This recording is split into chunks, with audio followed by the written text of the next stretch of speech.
said the place on the river at. The more you know. Yeah.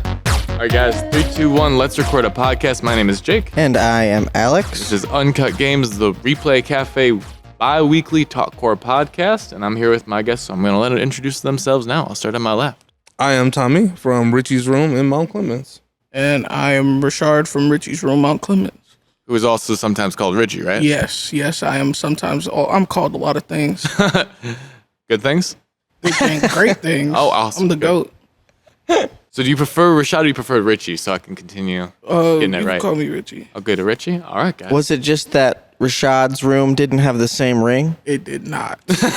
See, now, like my name, it rings. It's Rashard Delano Davis. That's nice. Yes. But then Richie just sits better. I always used to carry a Richie Rich backpack. His wife started calling me Richie. And I got this mindset, I want to be rich one day. So it's like, it just fits. How is it going? Oh, Richie's room? No, being rich. Being rich. We're Being trying rich. to. Oh, I'm rich in spirit, so that's amazing. I'm not going to lie to you. It feels great. Same. Agreed. And while we wait, I'd rather be that way. Yeah. Bumming not otherwise. I'd rather be rich in money. No. I think you're on your way. So can you guys take us through real quick for our listeners? Like, tell us a little about Richie's room. You guys are at Mount Clemens, right? Yes, sir. All right. How did it all start? Well, so pretty much I was like, this is the pandemic. We're middle of the pandemic right now. Everybody's like, people are either getting unemployment or people are just in the house, depressed, sad, upset. Where our program originally had been completely kaput because we were a door-to-door type ordeal, knocking on doors, selling newspapers. It was about getting kids money. So it was kids knocking on doors, selling newspaper subscriptions, selling candy to keep money in their pockets to keep them from out of trouble. With COVID going around, we couldn't do that. Nope. So one day the pandemic just hit out of nowhere and everybody was just stuck in the house. And then like Tommy would call me weekly. He'd call all the kids weekly to check on them, talk to them. And also he's like a very great planner of a person. So he's trying to figure out something how to get us back in the groove of things. He calls me one day and says, "So, where did I mess up, and where was everything completely fine in our program?" And I told him the good things, like how it helped me. I wasn't as affluent with like my gear, my clothing, and how I am like right now. It taught me like money management, taught me how to drip, how to dress, how to style, how to act in like a every day-to-day basis type ordeal. Was this like a presentation thing? Like if you're going to show up on a door, you can't be looking like disheveled. You can't be like... The thing is, if you're going to show up in life, you can't show up like you don't. He pretty much told me you gotta show you that you love yourself in order to receive that. So not only does that help with sales, but it also helps with other things in life as well. And but pretty much I told him the things that it taught me, but then I told him the things that I did not like, which is like, you never know, like basic things like we're kids, so we roast each other.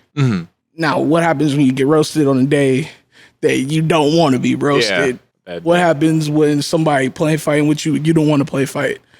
If you ask Tommy, I had to prove myself a lot. So I literally fought everybody on my crew. Just not like I picked the battles. It was like, oh, you're not about to come at me type ordeal. So it wasn't like a solo venture. Like you were going out in a group, hitting doors. Yeah. How long are you guys doing that for? About, I would say 4 or 5 years. Really? I've done this since I was 19. Really? Yes. Yeah, it was a program that changed my life. Like I left Michigan at 19 to try to kind of go find myself. I got scammed by this door-to-door company called Advantage the Wonder Cleaner. Like they had us selling these bags of cleaner in the mountains of California. Did it work? Doesn't sound like it would work. Yeah. Whoa. Surprisingly, so it's a YouTube video of this guy. He's like, I think his name is Kenny Brooks. He's the greatest salesman ever. He goes to these people's door and he gives them all these rebuttals to sell them this cleaner. Well, that's the company that scammed us. I was in California for about 3 days, trying to figure out how to get back home because I knew the company was a scam. And they had this thing that they said they only send you home if they fire you. if you quit, you're stuck in Oxnard, California. Most people cannot tell you on a map where Oxnard, California is. And at 19, I definitely couldn't either. So there was a kid, like I was out knocking on doors trying to contemplate how I was going to get fired. So I came up with this whole plan that consisted of going into the sales meeting completely nude with Vaseline, Alka-Seltzer, and peanut butter. You said you were 19? I was 19. You can figure out how I was going to put all of that together. I was going to get us fired. So, I feel like there was just a different plan in the stars for us. I was walking down the street and I seen this kid in front of me, and the kid was knocking on doors, and then he just stopped. And I heard him like whimpering and crying at the corner. So I went over to see what was wrong with the kid. And he was like, we're selling candy and we're making all this money. And my boss has got us selling these newspapers and I can't help my mom anymore. We're going to get kicked out of our place. And he was just having like a breakdown. This kid was like 12. Oh. So I dropped the bag of cleaner, walked him to the door, signed the lady up for the newspaper, and the rest was history. Like, he was like, just stay here and wait for my boss. The guy showed me $10,000 and said, if you don't like working with us, I'll send you home tomorrow. Stayed in California for another year and a half. And then I was back and forth for like 6 years from Detroit to LA, selling newspaper subscriptions, running these after school programs until we just got settled here in Michigan. Mm. And like one of the concepts as Rashard was alluding to as a part of Richie's room is like, so running these door-to-door sales crews, my wife and I found out that the kids never wanted to go home. We were dealing with kids that were coming from at-risk situations. Mm-hmm. Yeah. So like the kids always wanted to come hang out at our house. Yeah. Well, what did they want to do when they came to our house? They wanted to play the video game. Yep. Right? So we got 10, 12 kids at our house, one television, one game, and everybody like jostling to try to play the game. So we would have like Super Bowl Sunday, we did like Madden tournaments for the kids. Instead of having like a traditional Super Bowl party, we would bring all the kids together, have a Madden tournament in one room, and had a Super Bowl in the other room. Mm-hmm. We never had enough game systems. Yeah. It just was all these people. And I always dreamed of like one day, like what it was going to be like. I thought about like going to like Rent-A-Center or Aaron's and renting like 3 TVs and 3 PlayStations to have, like actual tournament style space. Yeah. And so when Rashard and I were talking during COVID about how to re-engage the kids, I was like, this is the perfect opportunity because during the pandemic, my 15-year-old son, now 16, the only way he communicated with his friends during coronavirus, during the quarantine, was through his video game. Like 11 o'clock at night, like clockwork, they all jumped on the Warzone together. Mm-hmm. So that was such a great part of quarantine, though. Guys, I'm saying, though, 80 days of sitting in the house playing video games, it was, for him, it was a dream come true. We don't got to go to school. We just sit and play the game. So I would hear these expletives coming out of my son's room at like 1:30 in the morning. I'm like, who is he talking to? What is going on in there? Did you tell me you started playing too? Like you did? Yeah, until I realized I suck. Yeah. Like Fortnite is a game that is not for the faint of heart. I see these little cartoon characters. I thought it was gonna be like an easy run. He's like in love with 2K. It's 2K for him. So did you play 2K back in the day? I did. I played the original 2K on the Dreamcast. On the Dreamcast. Really? Yeah. See, the original Allen Iverson 2K. I always advocate that people shouldn't play new games. We can't come to Fortnite. Wait, you shouldn't. Hold on. Are you advocating that when they come in here? Don't play anything new. Just play what you're familiar with. Exactly. Oh my god. People are always like, I can't play Fortnite. I can't play X. I can't play Y. I'm like, well, play what you know and like rock that because it's more fun to like get everyone together, play that game like you remember, and maybe play an updated version even. Like, go for that. Like, I don't have time in my life as an adult to become good at Fortnite. I only have time to get my ass kicked. So why would I spend my time getting my ass kicked when I can go like win at Rock Band? Like when I was 13, that's all I had time for. So I'm gonna win. It's gonna be sick. Only time I personally lose in Fortnite is when they get the building. I can't get around the concept of the building things. Like I know how to do. Like that's the whole concept. I know how to exactly, but as long as I can. At this point, I only play the game when they like have like a skin of a character I like. Really? Like, I recently beat the recent battle pass because they had the Rick and Morty skin at the end. I'm a huge Rick and Morty skin. Yeah, so it's like I had to get that skin. But how long you been playing Fortnite for? Bro, I played it maybe like a little bit during the pandemic. And then once this new season had came out with the Rick and Morty skin, that was about it. So were you more in that Warzone crew when you guys were hanging out? Yes. Okay. It was me personally, it was Borderlands, Warzone, and something else. I can't remember what it was called, but I think it was like Bloons Tower Defense. Bloons. I was just talking about Bloons. This is great. Bro, yeah, Bloons is Tower one of the Defense. best games ever. What is it? Tell me.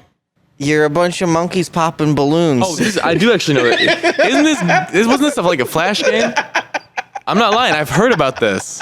Hold on, pause. It's an iPhone game. Let's get that. Yeah. Across. No, this You is have like different monkeys with different powers, but they're like it's like a super monkey. Oh god. If you Google this, I'm telling you, this was on like 2005, like on like addictinggames.com or like Newgrounds and stuff. This is not a new game. Bro, No, yeah, we're on exactly. Bloons 6 though. Yeah. Oh, okay, so it's known that this is a series. sequel. Okay, This I'm like, is I a swear I great remember game. this. Well, see, that's why I say don't play new games. This is an old game. That's why it's good.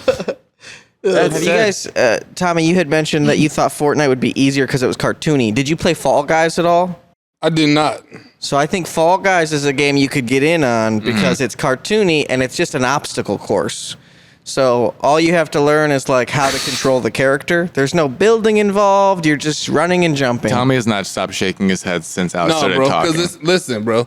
Because it's Fortnite or nothing. Like with What? this group of kids that you're dealing with right now, like the kids walk into Richie's room every day and they're like, "Do you have Fortnite?" What's the They weird don't want to hear question? about Minecraft. Start They don't care telling about them Roblox. no and see what happens. Make them play something else. No, because I tried to make this kid play Doom. I thought he'd like it because it was like on our nice fancy hardware. And the first 10 seconds, you're strapped to a table. A demon comes up to you. You break the chains on your table. You smash its head on your knee, and he turned to me and says, "Can I play something else?" And I'm like, "Oops. Okay, we grew up different. Yeah, you can play. You can play." And I put him on like I think Fall Guys or something. Like my bad. In my memory, like I always wanted to play games like that as a kid, so I thought people who come in here would want to play that, but they just really want to play Fortnite. You're right. Like I'm gonna learn how to play Fortnite. I'm gonna say like that. pay somebody. I'm gonna pay somebody to teach me how to play. You did a call to action on social media, right? I did because so I was there the other day with the little kid that came in and he's like, I'm not really that good. So he's playing on our Richie's room account. He didn't even sign into his account. There's no skins. There's no nothing. oh And yeah, I'm- they all bitch about that. and I'm like, yeah, this kid like he comes in there. He's like, I'm not really that good. I've only been playing for 5 seasons. Isn't that like half I'm of like, them or something like that? how many seasons are there? He's like, oh, well, this is season 17. I'm like, all right, cool. So shit. whatever. So the kid drops out of the sky and immediately you hear people busting at it. Pow, pow, pow. And I'm like, oh, he's through. Because this is usually the part of the game where I lose at, right? Like, you jump into traffic and then you're dead. So, or you get eaten by whatever's on the board. This kid, I swear to you, this kid shot one dude, built a house around himself, peeked the gun out the window, shot 3 more people, broke the house down, turned into a bouncing cow, and started bouncing across the stage. Savage. I said, dog, what? He's like, and I'm not even really that good.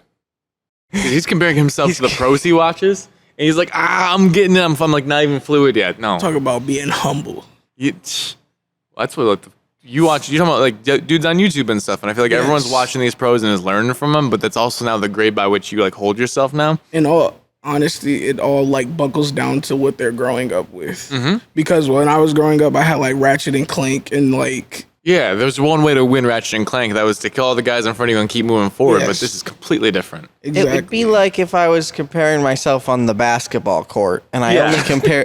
I've seen Michael Jordan play, I've seen Kevin Garnett play, whatever. So by this standard, I'm not even that good. Don't And worry then I'm about me. like landing, little shots. 3-pointers because I'm so actually really good. But compared to them, I'm just awful. Do you think there should be like, we've talked about this, like we got a friend named Zach and stuff, and he's trying to start a Warzone and stuff, and he's getting better, but he basically describes himself as awful, and he asked Alex for tips. Should we have like a get you educated program? Oh, for sure. Yes. Absolutely. So there was another instance last Friday. We did a Friday night fight series, similar to what you guys do here. Oh my god. But ours Some is would say we much- stole some ideas Or from you you. told us to do it this way? Yes, we ideal swap. So much smaller scale than what you guys do, because you guys do 5 or 6 fighting games at a time. We focus on one game for that week. So we did the first week UFC. We had a small turnout, not a ton of people.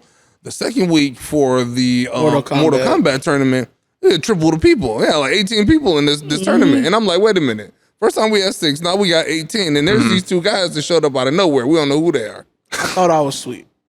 I'm gonna just let you know. I thought I was sweet. I thought I was good. Nope.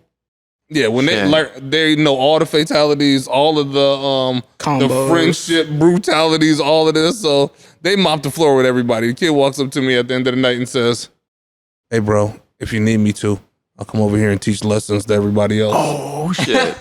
And I didn't know whether to say, "Yeah, let's set up classes," or "F you, get out of my building." Yeah, exactly. Like, you just took all my money and beat me to death. All right, that's how you feel. Yeah. And he'd like a little bit more, so if you pay him, he'll come back. Man, there needs to be an educational component because, like, as a parent, like I'm 42, like my son is 16. So, like, in order for me to communicate with my son, I have to be able to play this game with him. That's something that he loves to do. That's where his head is at.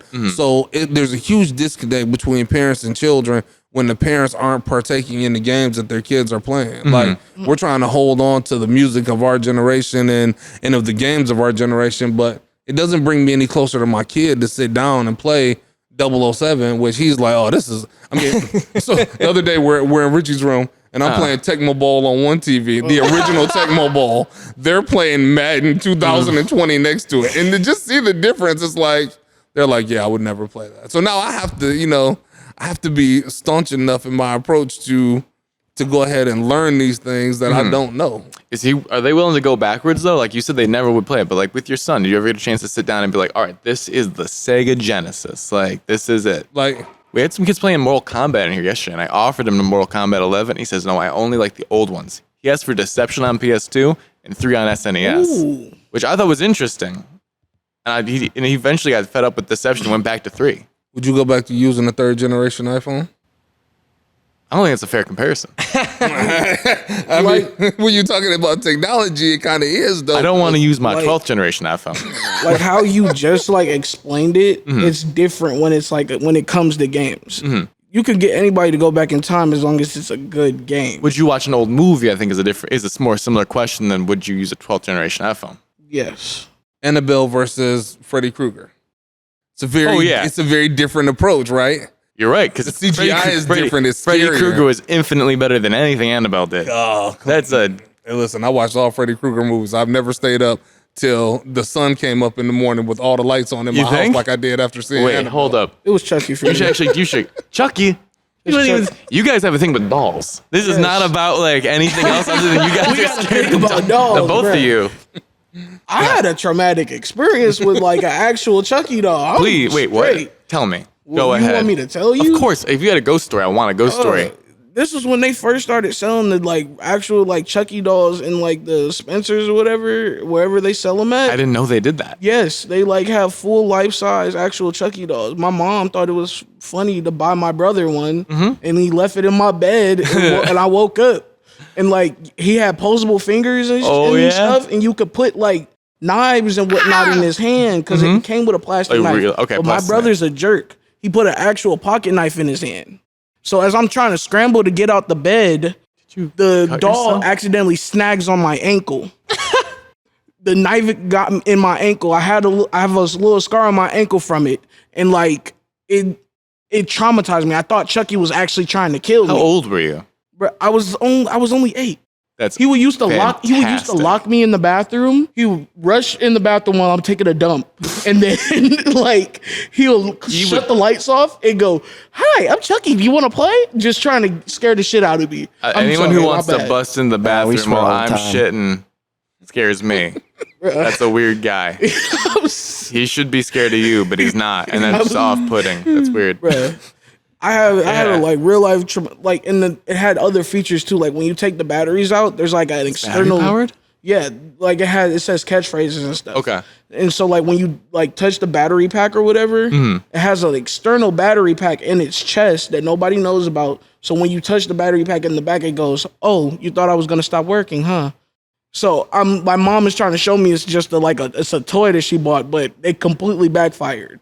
I'm like, you know what? That sounds like the most successful prank. I mean, like maybe one of the best. Bruh. The fact that this thing gave you a scar.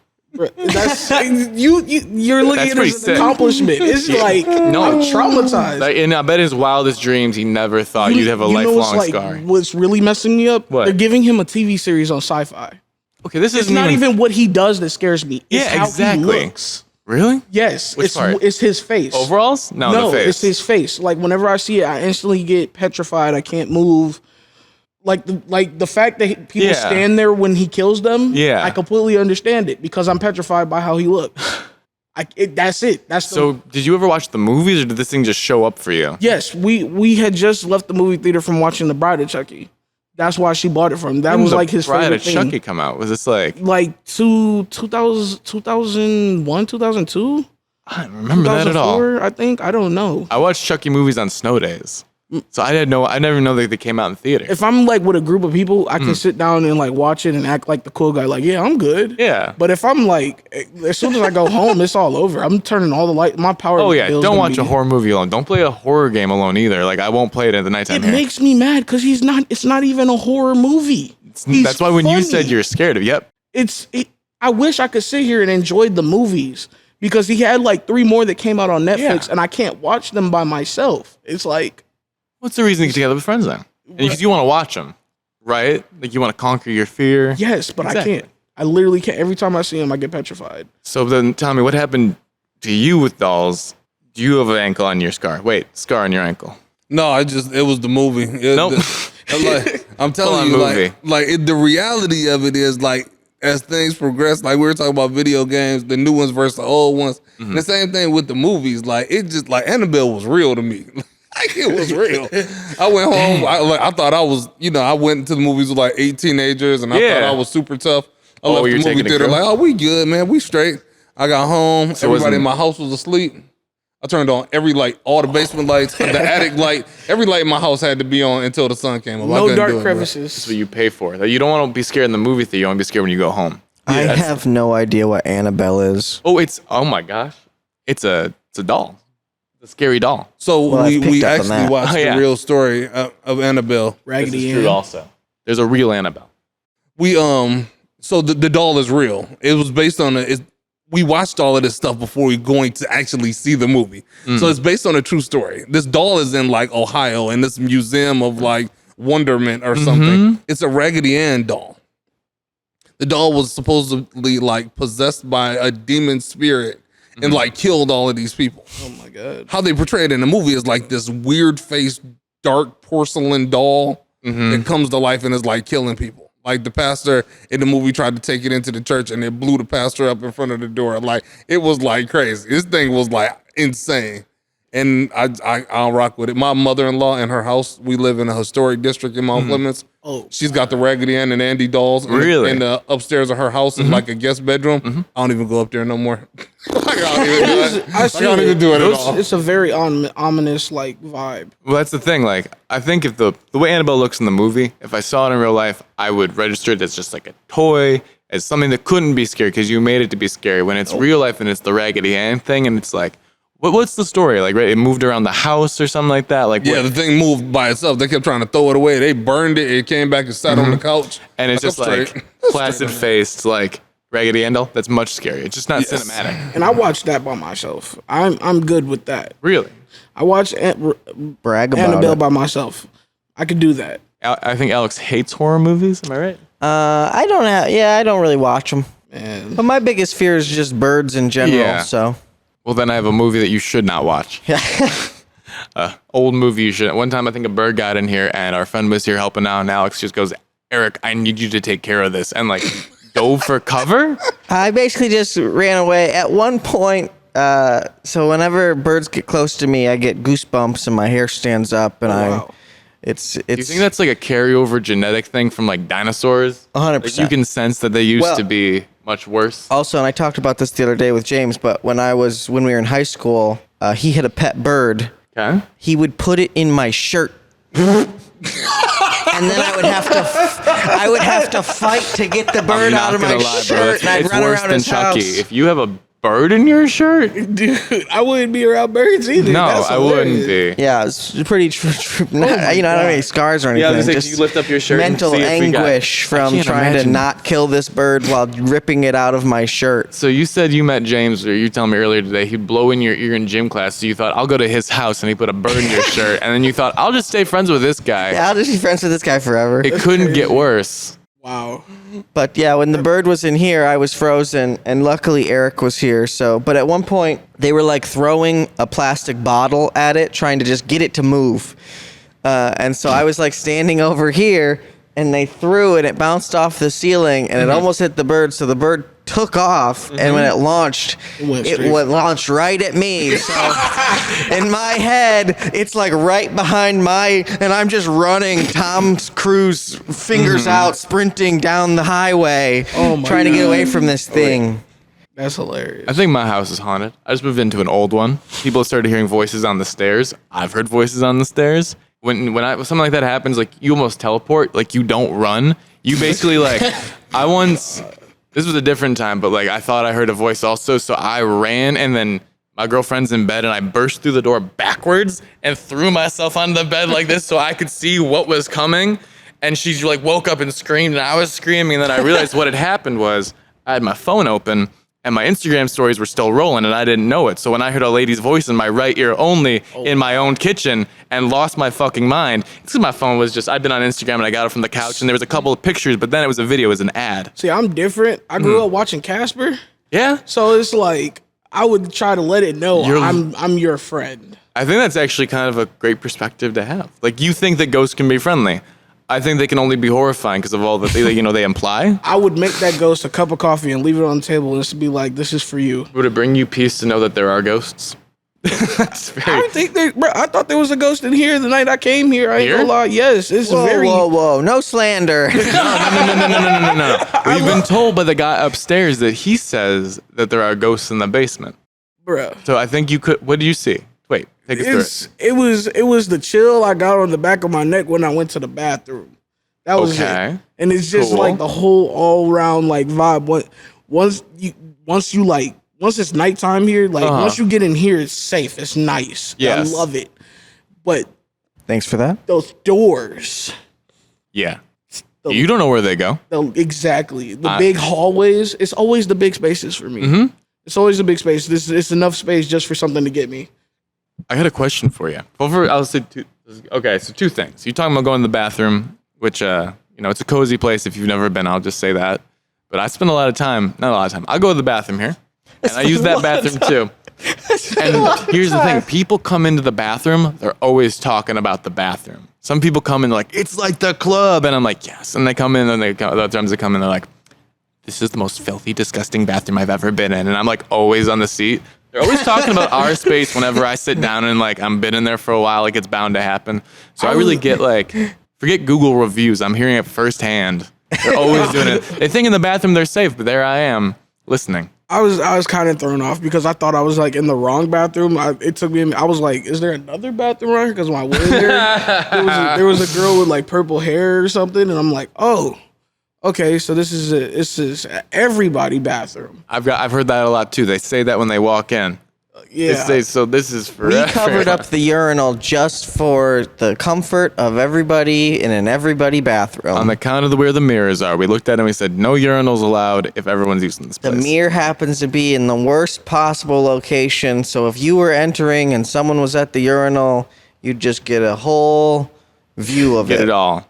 that's hilarious. We don't discriminate here. Everybody pees yellow. Yeah, Yeah.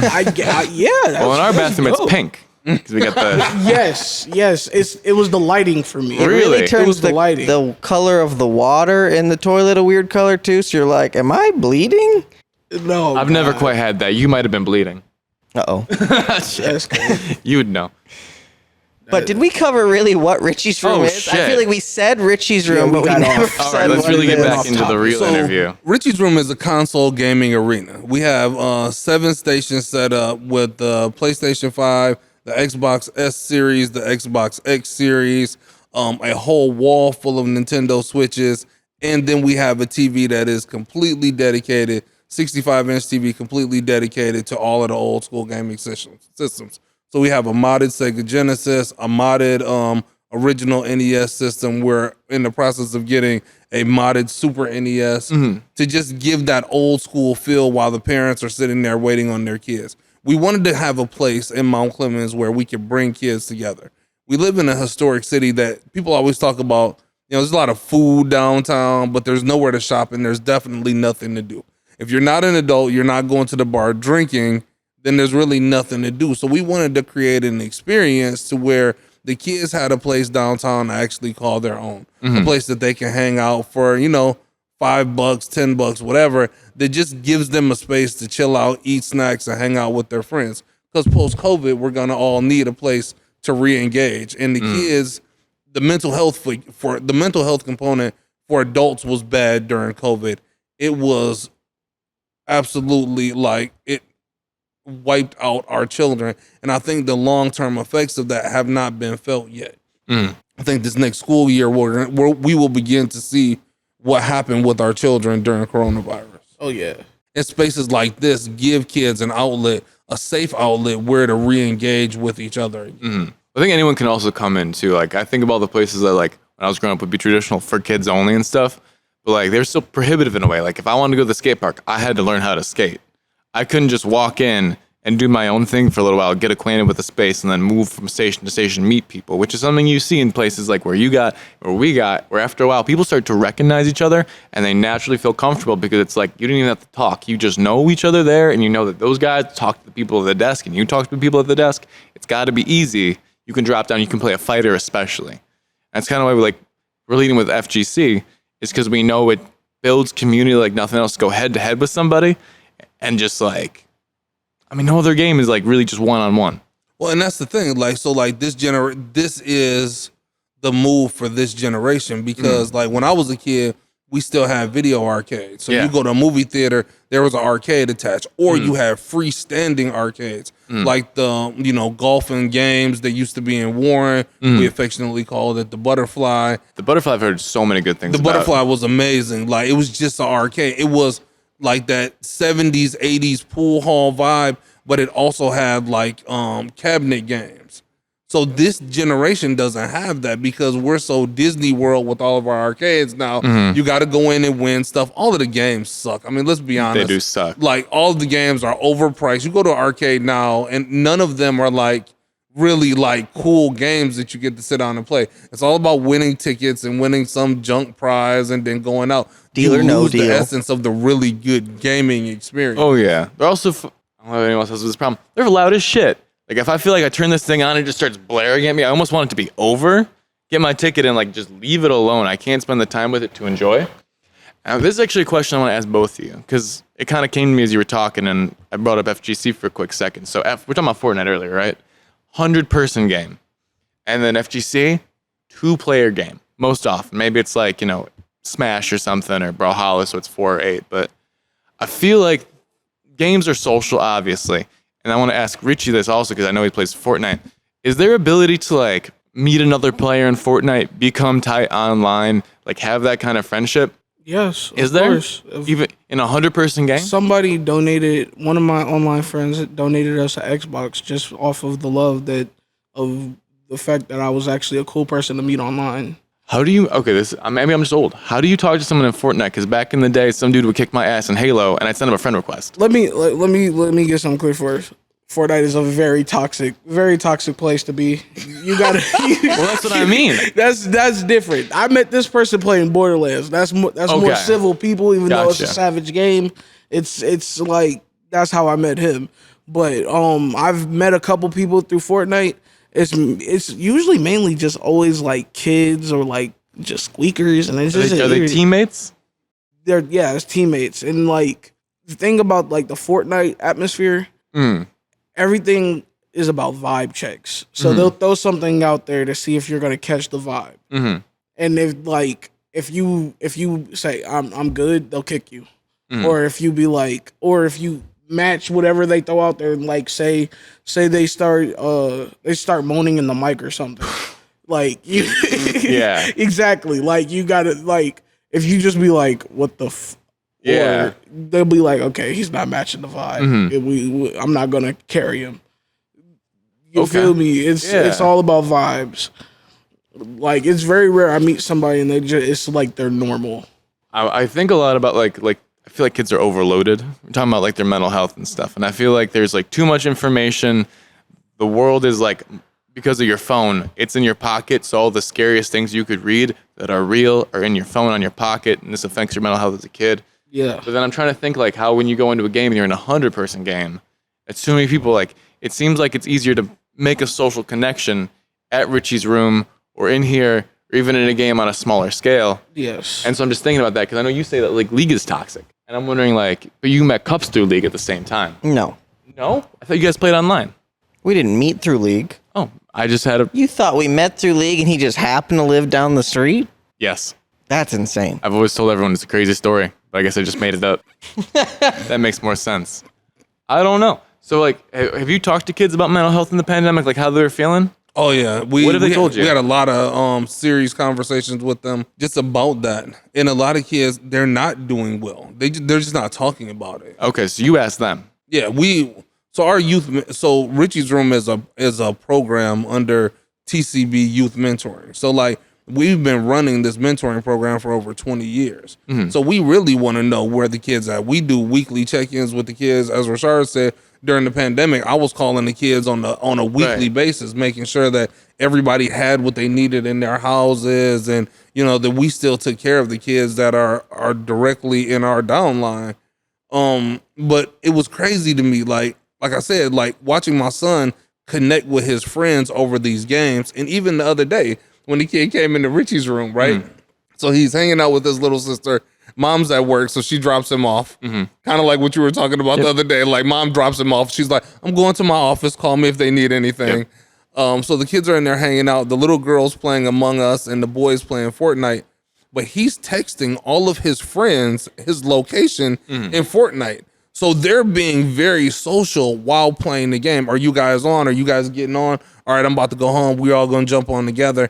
And they're talking through a lot of their issues and problems right through the game, because you have a microphone, you have a headset, you're talking to your friends the whole time. And I think that it's giving them a platform and an outlet. And what happens is when we get old, like I'm old, right, we don't quite understand the language of the next generation. And I think this is it. Like, we're really being introduced to what the next generation is using to communicate with each other. And it's super dope. Do you think they have an easier time talking through the game? Because it's like, I'm almost distracted. If I have to look you in the eye and just sincerely tell you how I feel, that can be very difficult. Do you think it's much easier to get the headset on and you're like, you know what, fuck this. Like, you know what's going on in my house? And you tell your friend, man, that sucks. And then at least you feel heard. Do you think that's easier for these kids? Well, I mean, their parents are telling everything through Facebook, Twitter, you know what I'm saying, Instagram. So like, the generation we live in, everybody's airing their dirty laundry on some kind of social network, right?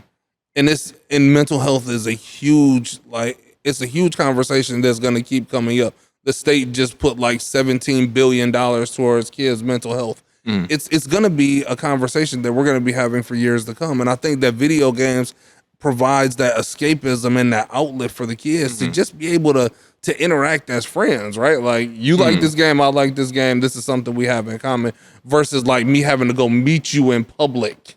Right. And us argue about what movie we're gonna see. I want to see the horror movie. Alex wants to see the comedy. We're all sitting at the movie theater trying to argue through it. Versus, all right, let's just all sit down and play the game. All right, cool. All right, he's over there. All right, meet me at the loadout. I'm about to go grab him. Like, it gives you that escapism, and it gives you the opportunity to level the playing ground too. Yeah. So I'm wondering, you're talking about this, like, parents are on social media, and it's just a question about like younger kids. Do you see them doing that as much? And maybe this is for Richie too. Like, do you find yourself posting on social media? Because I feel like that's something that's fallen off with like younger kids. They see their parents doing it. I think it's part of it too. Like, they're sick of it. I post. Tell the truth, Richie. Yeah, I post more on my Instagram. But like, when it comes to something where like all of where the old people be at, like Facebook, I try to stay away from it. Only thing I use my Facebook for now is like chat rooms about shows that I watch, like The Shy or something. God. So like, would you say it's more private now? Like, you're not like rushing out to tell the world what happened. You're getting on the game and telling your buddy. It It can be private, yes. It's very private, but then it can also be very public all at the same time. It all just depends on like what you're trying to do. Okay. I feel like kids don't want to be judged, right? Well, that's what I feel like. Yeah. Kids don't want to be judged. So you put something out on Instagram and your grandma sees it. Now she's making comments about it at the family reunion versus me being able to put something out on Snapchat and be able to choose who I send it to. It becomes my friend group. So now I'm starting these little social groups, and I think that's what the game provides for kids. Is that social group that are just people my age or people that could even be older than me, but we all share this one thing in common. And the thing about older people, they don't know about the block button. I got like family. I got like I love my grandmother, but her Instagram is blocked. Yeah, definitely. Bro, you're not about to see nothing I'm posting. I was in an airport and my mom made an Instagram and goes, "Let me follow you," and it's like, not on your life. Exactly. Yeah, I don't know if I would want my mom following me on Instagram if I posted what you post. No, I think Snitch, Alex snitching. Oh my god, man. The stories are just, I think, a little too far for maybe a mom. My best hope would be that she'd see it, not be able to process it at all, and just be like, my son clearly had a stroke. Whatever he's saying, it doesn't make any sense. Oh my goodness. Like, and that's another thing about the video games too. Like, we had to be like, I'm going to buy headsets today because we had a mom come in. She's got like 3 of her kids with her, and her son's like, Fortnite. I want to play Fortnite. And the first thing that came out was, shoot that motherfucker. And I'm like, and it's blaring on the TV. dude. And I mean, the obscenities that come screaming out of a Fortnite game. You can mute that though. Yeah. But I experienced something too where it was a lady came in with her kids and like they were playing Injustice. And like that whole toxic thing I was telling you about Fortnite, this kid is whooping his mom in the game. Yeah. And he just Oh shit! No. This is true, and I think I want to meet you. These dudes come in yesterday with their dad. They're playing Valorant. They're saying like they're with their dad and yelling "fuck you" and like shit. I died.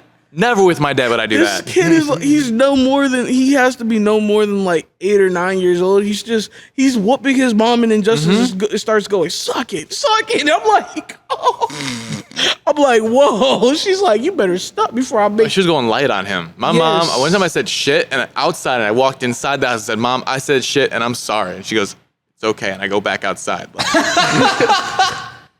man, I wouldn't want to. I can't even say what that kid said. But they're comfortable, right? Because like you're used to when you put this, like you're in a different world. Like even when you come into replay, I mean, you put your headset on and you lock in. Like it's nothing else around you matters. You're in this game, you're in this world, and you are this person that people are used to you being. Whatever that screen name says, I'm getting ready to be that. So. You're that guy. Yeah. Jake and I are the 2 loudest players in our respective games when we're in here.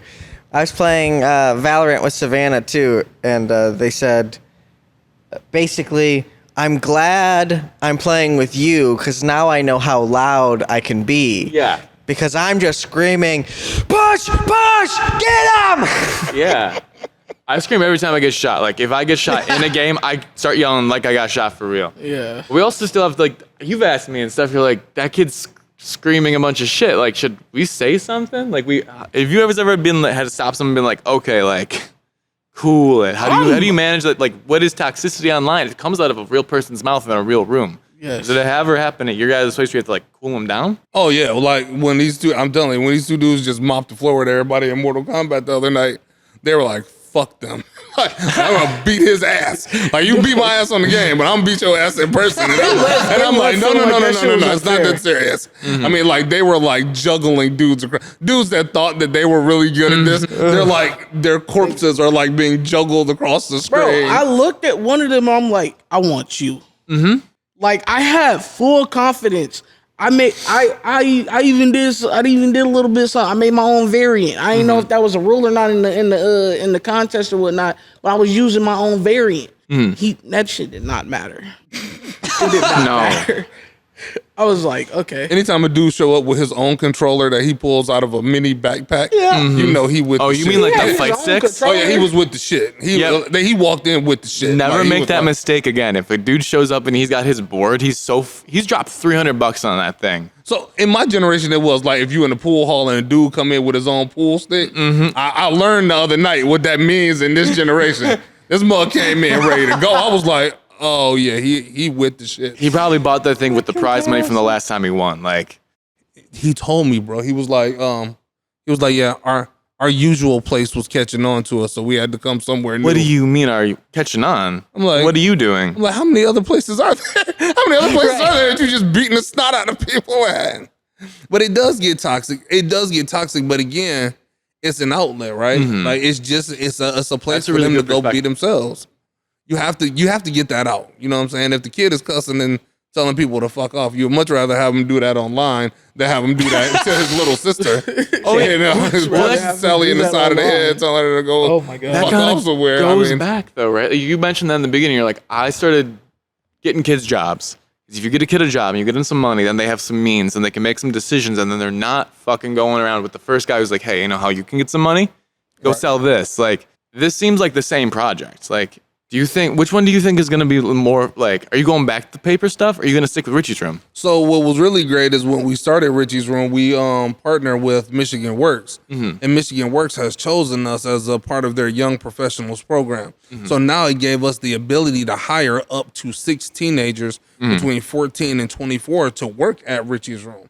So they're the game coaches, they are the party hosts, they're the cashiers, they're the janitorial cleanup crew. Really? They do all of the work, and it gives them the experience. So Michigan Works pays them $12 an hour for up to almost 500 hours and gives them these job training modules that teaches them how to resume build, ask them what social skills they're learning. So not only did we create a place where kids can come and socially interact, we also created this workforce development program as an accidental benefit of what we built here. Well, it sounds perfect. And I mean, like, it's something like I think I've talked to you previously about. Like, kids come in here.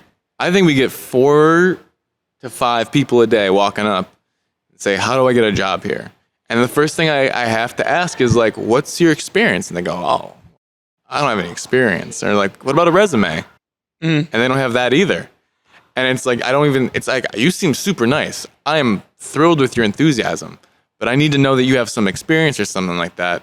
And a place like you guys can actually set them up for real. Like, Absolutely. What experience are you looking for? over here, you need, like, we say restaurant experience. It's the closest thing you can get to this kind of like dealing with people every day. And I had some guy be like, oh, and he's really nice. He's like, I don't want to do restaurant stuff. I could never deal with like a Karen, right? Like that meme of like the Karen being like the hard customer. But in my head, I'm like, but you're already shutting yourself down. If you can't deal with that, then you can't work anywhere. You have to go and like deal with a crappy customer, and then also have the experience of like maybe a boss cuts in and goes, let me handle this. And then they set them straight. But like, But I think what me and you experienced the other night was crazy in here too, because like most people, like all of our stuff is console gaming. So kids are used to playing the PS4. Kids are used to playing the Xbox or a Nintendo or whatever. When it comes to this computer gaming, like I really feel like you guys are 5 or 10 years ahead of everybody else in our area, because like just getting online, and that's my silly story of how I met Jake. I was a confused old man in here trying to figure out how to log into the computer system. This guy taps me on my shoulder, scares the shit out of me because I got the headset on. at first you seemed like you jerked your head. Like, I'm like, what? who the hell is he? Why is he touching me? Does he not know it's Corona? Like, why the hell is he touching me? I don't remember touching anybody, but I think He's like, sir, do you need help? I'm like, I think so, maybe. I'm like, I'm gonna be here for an hour logging into all of this different stuff. He's like, no, it's all, just go through here and what do you want to play? And boom. And I think that a lot of times we just don't know that with the more sophisticated gaming systems. I think that there's a learning curve there too. So again, just getting the parents to learn Fortnite is first like miles ahead, and then getting them to learn why their kid is locked into this computer. if I could get like parents in here, oh my God, if I could get parents in here and I could just show them how to show their kids rather than teach each one of their kids individually, that'd save me hours. I really believe that the interface and the technology, it's simplified, but coming from console gaming where the difference is just clicking like the X button. Yeah. But I think it's also helping a lot of these kids who don't have computer access at home, who don't log into stuff regularly. Like there's typing skills involved, there's logic skills involved, there's troubleshooting skills.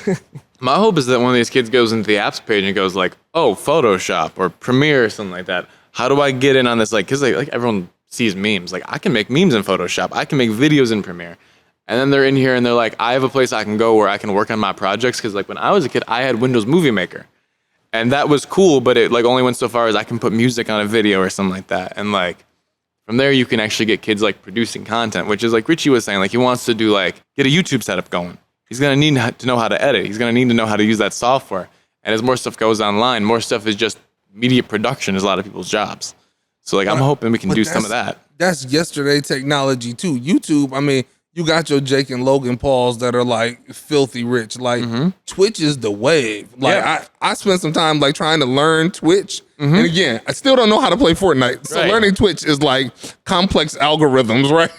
like I'm trying to figure out like what is this? What's stream key? I'm sorry, why is he telling a story about his girlfriend while playing Grand Theft Auto? And like what is he doing in the game that correlates with the story he's telling, but is giving that outlet area for you to talk about real world stuff while showing people how to play the game. And then you have like the more intense, like this one dude was doing music reviews while playing the game. Like he's doing reviews on the music and reviews on the game. And it's like, if this is where we going, then I feel like all of us need to get caught up. And that's why I really just kind of find myself down here a lot, because you guys are so far advanced, and it's like it's looking into a crystal ball and seeing what the future is going to be. Personally, I feel like it's honestly where we're at. Like I don't want to see. I hope like parents understand that like video games and all this social media stuff is a job now. Yeah. And they encourage their kids to be about it. Because if you could teach your kid how to play a video game, and then they start from, first of all, if he's like 3 years old and he's whooping people in Fortnite, that's instant content right there. And if you could teach them how to create content for the rest of their lives, that's money. That literally all the stuff we get cussed out for and stuff, like we're good. How do you get kids though? Because this is something I'm thinking about with this guy also being resistant to the idea of Karen. Because that's like that's a content, right? Like Karen videos are content. Yeah. And I feel like it might have discouraged someone from applying to jobs that would get them into the places they want to be. Like if they want to work here, they have to be able to handle like a surly jackass customer.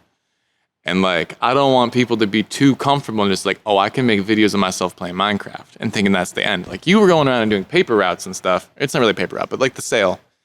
Do you think that gave you the ability to like deal with things that working in Richie's room might not have? Of course. We were selling newspapers in like areas that I didn't know existed in Michigan. And so like obviously I'm a bigger black person, so it's like knocking on doors. People sometimes wouldn't even answer the door just because they were like scared. Really? Yes. A lady once opened the door. She was like, I'm not going to lie to you. I wasn't going to open it for you because you're bigger than me.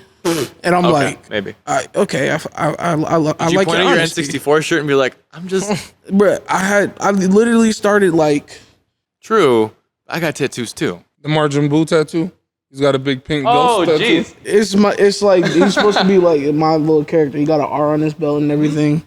But like as I started to work more and more, I started to realize I had to like learn how to be myself more. Right. So I would like wear anime t-shirts to work or whatnot. And like only time I would catch people was like if they were outside their house, or like I tried to make myself look as less threatening as possible. I think that's the real thing, and that's something I learned. I was like 19 and 22, where I was like trying to like I worked at a restaurant job, and I had to do like a button-down shirt and tie and stuff like that because of where I was working. But like I found that once I got other jobs and I was able to just do my own thing, I was way more comfortable. I got along with my coworkers way better. My bosses seemed to treat me like more like a person and less like a robot or something like that was supposed to do tasks. And I think that is real important. Like knowing what kind of jobs you want. And dressing for it and dressing like a person. So you said that after a 1 year pandemic where everybody went to business meetings in their underwear. Yeah. For a full year. Like, you know what I'm saying? Like, and that's the thing that I hope that the pandemic taught us is that technology is the wave. You know, DoorDash was was hitting, but it wasn't hitting like it was during the pandemic. Zoom blew up because of the pandemic. Like, who uses Zoom for real now? Like, not very many people. No. So, but you can also get them back into space now. Was it hard for you guys to get people into the room? Like, back when the pandemic was, like, still, it was fading out, but it wasn't gone. yeah, I mean, it's even still now with the uptick of the Delta variant, like, people come in, like, the guys that came in and won the Mortal Kombat tournament were strapped down in masks. Like, Really? we offer masks to people when they walk in the door for free to put on if that makes them feel more comfortable. Because we are in a much smaller space. Our space is maybe 1,700 square feet, 1,700 square feet. You guys are 10,000 square feet. So, I mean, you can distance in here versus, I mean, us, you're playing two people on the PS5. You got to be right next to this human being. Yeah. So. Do you guys have any, like, I guess, like, going into the next, like, winter and stuff, do you guys have any, like, plans or something like that? Like, what if it gets worse? What happens? Like, I don't know what we're going to do. I'm just saying because I'm like, should we start asking people to wear masks in here? Well, we're going to pivot. Just like you guys did before, like, we're going to pivot and we're going to keep it going because we believe in our product. Like, I believe in what we're doing. Like, so much so that it was something that I seen, like, my kid, like, all of the kids in my mentoring program stopped talking. Like, they didn't know. These kids are in abusive households. Like, they don't know what to do. They're at home for 80 days, locked in the house with the person who's mentally, physically, sexually, emotionally abusing these kids. And they're stuck. They can't leave. There's no school. So where I went to go eat breakfast and lunch every day, that's not even a thing anymore. Yeah. Now I'm having to try to depend on, and them first 5 weeks of COVID was hard because if you didn't have any money saved, you were stuck. Oh, yeah. There wasn't an initial rollout of funding. I mean, that came further down the line. So these kids were in a really bad way, and the game was the thing that brought them together. And, whether that's playing GTA or playing Fortnite or playing Warzone, like, whatever the game is that the kids choose to play, 2K was a big thing. There was no NBA. What did they do? They had NBA players playing 2K on ESPN. I never thought I would see the day where I watched marble racing on ESPN. Like, legit marble racing on ESPN. And then, like, no NBA. You got these mugs playing video games, and they're super skilled. Yep. So this is the wave. Like, we all need to be on this train, and I'm just glad to know y'all and be a part of the moving train y'all on. Well, it makes you guys you're ready for it now too. Like, that, like, if things get bad, like, you guys got to be there to catch. If these kids aren't going to school like they should be down with you, and they should be down here getting distance like they should, getting vaccines like they should, wearing masks like they should, but they should not be trapped in a house no matter what. Can't be. I agree. Can I ask you guys, this is something we talk about a lot, do you guys have any siblings? Yes. I have a lot of, it's funny you say that. Yeah, yes, I have a lot of siblings. I do. I have one. Yeah. Did either one of them, like, were they your introduction to video games, or are they younger than you, or? I have an older brother, so, like, he introduced me to a lot of things, like the Yu-Gi-Oh, the Pokemon, everything. He introduced me to everything. It was more so like he didn't introduce me to, like, yeah, here's this cool thing. It was like, don't touch my yeah. You feel me? Which makes you want it. Which makes you care. Like, I didn't officially know what DBZ was until I was like 10, was able to watch it and look at it on my own. He had all the Dragon Ball Z action figures, like all the stuff that, like, goes for crazy amounts on eBay right now. Really? He had all of that. And, like, he just wouldn't let me know. What is he would not let me know what anime was. I had to find it out on my own. Interesting. I think, like, you got all your stuff, like, from your brother, like you shared early, right? Like, you guys would do all the stuff together. But I think you can still reverse it too, where, like, if it's in the house and it's, like, prohibited, that makes it all the more interesting. Yes. Pandora's box. It is, yeah. It's way. I was driving here and I was thinking about things, and I was like, even if I was a parent, like, I might stop my kids from doing a couple things that I actually don't have an issue with, just so they can sneak out behind my back and do it, because they should have they should be allowed to be like people, and they should lie to me. Exactly. And that's really important, like, to do that thing. Like, Said from a dude with no kids. But I'm making plans for the future, right? Like, I'm like, how would I handle, like? You say it all the time, but they gotta bump their own head. Raising children is like building an airplane while flying it. Yeah. Like, you don't know what you're doing. Everybody gives you advice. You're trying to put wings on in the sky. It's not fun. But Tommy, do you have a relationship with your sibling? So I have a half brother, and so my half brother didn't live with us. So I am the only child of both of my parents. I was spoiled. I was like, I lived my life like an only child. So I was a culture vulture. I grew up, I seen the original Batman in the movie theater. I watched all the Star Wars.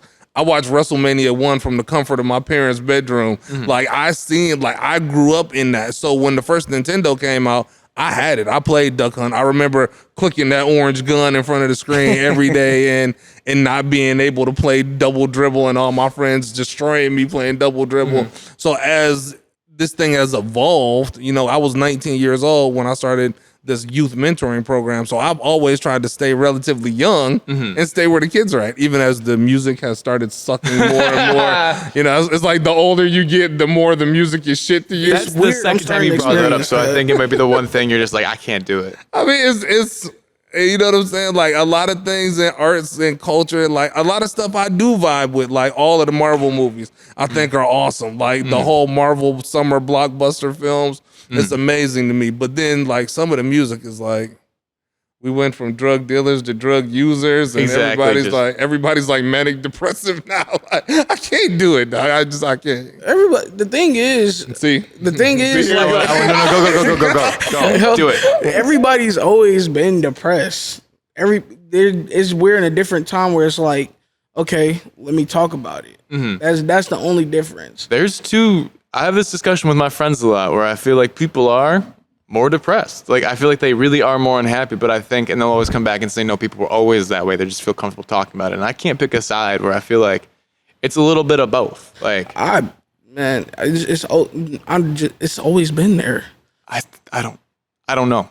Do you think that exposure to like, maybe like, you talk about technology is a good thing, but often like it can be aggressive. It can make you feel overwhelmed. I feel like these kids have grown up overloaded with information and sensory input, and so for them, they do think it is how things are, but I can't imagine it was always like that. I think when there was less, you were able to be yourself more. It didn't feel that way. You were able to be yourself more because you weren't always comparing yourself to anybody else. Yeah, and then there's that too. Oh, I don't believe. I believe it was a lot of hidden bias and hidden truth too, right?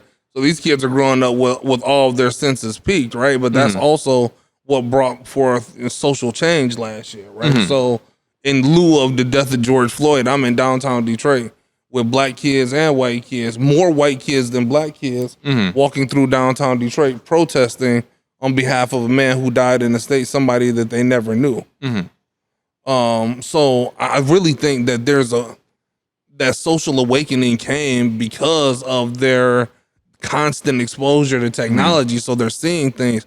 You can't say these racial expletives in your house and nobody know what's going on anymore. Like kids are challenging their parents because of their exposure to TikTok, because of their exposure to Snapchat, and because they have friends in the rest of the world. They're hearing all sides of the conversation versus being raised in a house full of bias. You don't like Jewish people because this. We don't like black people because of that. We don't like this person because of that. So I think that's the difference, is now that because they get technology updated every second, it kills that bias. Well, I think what you said rolls, but both of you were previously the 2 points you kind of staked out into one, which is like, maybe people were less depressed in the past. Maybe people were less depressed in the past, and maybe people are more open about it now, but the only way out is through. Like, you got to open up about it. You got to feel that pressure more if you want anything to change. Because before, maybe people weren't depressed, but that doesn't mean it wasn't good. Like, there was worse things happening in private, and letting it out lets you work through it. Absolutely. Right. That's a good conclusion for my question, which is like a personal question that exists outside of this podcast. Which one of you is right? Because I feel like I hear this discussion a lot. And the world is changing, and that's another great thing about what it is that we are both doing here, is because everybody vibe out over video games. It's like the one unalienable truth. Like it's the truth that is always there. Like no matter what the kid look like, whether they're American or they're Bosnian or they're Eastern European, they're Arabic, they're Asian. All of the kids vibe over these video games. If you don't like video games, what do you have? It's like an international Yeah, language. what is everyone else doing outside of these walls? That's what I've been wondering. Like, bruh, Nothing. I literally go to sleep. if you literally don't like video games, you literally you're asking for your own unhappiness. You're not trying to like anything in life. I'm not gonna lie. I feel like you are so lucky to be like where you are, because like it was like even 5 years older, it was like you like what, and then they'd like put your underwear over your head. Oh my god, bruh. You hit this thing where it just like everybody had it from everyone had GameCube like when they were like 7, so no one can make fun of you The for fact having that like everybody's like Switch. in the anime now. Isn't that crazy? Yes, it's like, bro, I'm I not. got bullied for this in middle school. I wasn't even running like a Naruto ninja. It's like, That's a real like the kid who ran like Naruto. Yeah. Like that's a kid everyone had in like 2006. You're like, oh no, he wasn't supposed to tell anybody. I was not that kid. I was just the kid that was like, okay, I can relate to these characters. Because you had some sense of self-preservation. Yes. We were like, yeah, Sasuke's really cool, but I would never run down the hallway with my arms because I don't want to get my underwear over my head. Bro, I know better. man, I'm not ever letting nobody put no underwear over oh my god. This is a real, it's like almost a metaphor. Like it's not, but no one's put underwear over my head. Well, I mean, you got to realize too, like all of the nerds are billionaires now, right? Yeah. Yeah, Bezos was a nerd when he started Amazon. All right, cool. Dog just paid for himself to go to space. Jobs was a nerd too. He, but didn't- he he made didn't it. pay for himself. We paid paid for it, but whatever. put him The there. fact that like more like athletes and like artists and stuff are coming out about like anime and stuff is that's the crazy part to me too. Yo, who was that dude on the Lions? Did you guys see that quote where he's like, I don't even watch TV. I watch anime. I yeah. died. I thought it was like a fake quote. What's that dude's name? It was in our story even. I reposted it. I don't even remember, but that was a real thing. I'm like, okay, so we made it. Yeah, exactly. If this dude can say that and no one can talk about him, we're good to go. Well, even like you mentioned, like dude's playing 2K on ESPN. Like everyone talks about Snoop Dogg's stream. Like that dude's sick at everything he plays. I guess on the tour bus you can get good at stuff, but like I'll never be that good at games. Ever. He gets mad when he like is winning, loses one thing, throws the controller and is gone. Like Yeah, that's the great thing that y'all have here. Like, I feel like we need foam around all our controllers. I almost threw it at the television the other day. so someone's probably suggested like a rage room here. You need to something put like the that. TVs in Yes, plexiglass. that. Yeah. Yes, that. Put them in plexiglass. and Bro, put I cases have on the recently started controllers. cocking back when I die. it started it started a little bit when we were doing like a couple like league games we were doing, but I was like last night even threw back like this, like I'm this close. And you've broken TVs with punching them, right? Yeah, but not here.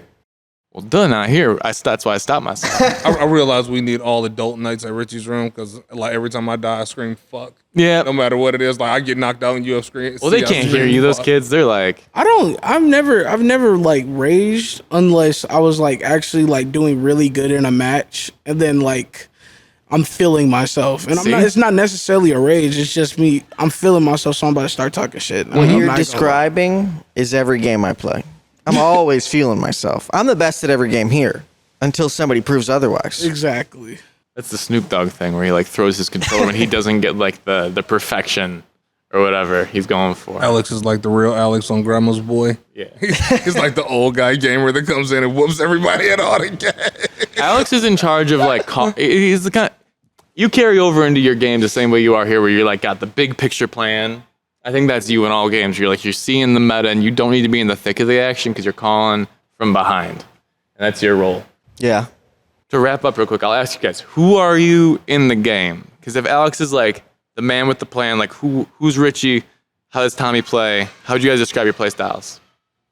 Me personally, I'm a run and gun type person. Same. Like as long as I'm buffed up, I'm taking. I don't care what damage I'm taking. I'm dishing it out just as much as I'm taking it. Front lines. Exactly. And Tommy.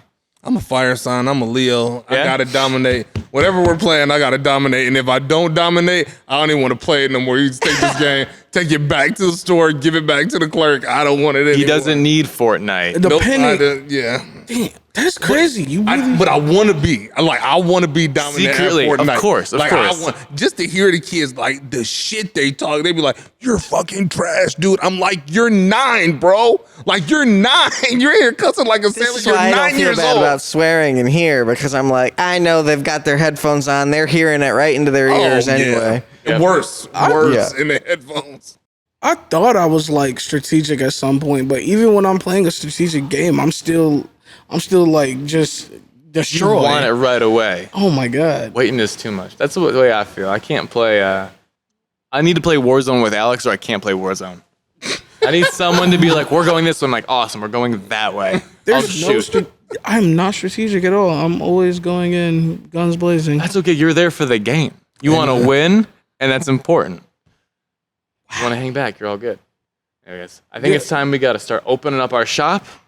So be winding it down. Guys, thank you so much for coming out. Thank you for having us. Thank you. This episode is not brought to you by SpaghettiOs. Uh-oh, SpaghettiOs.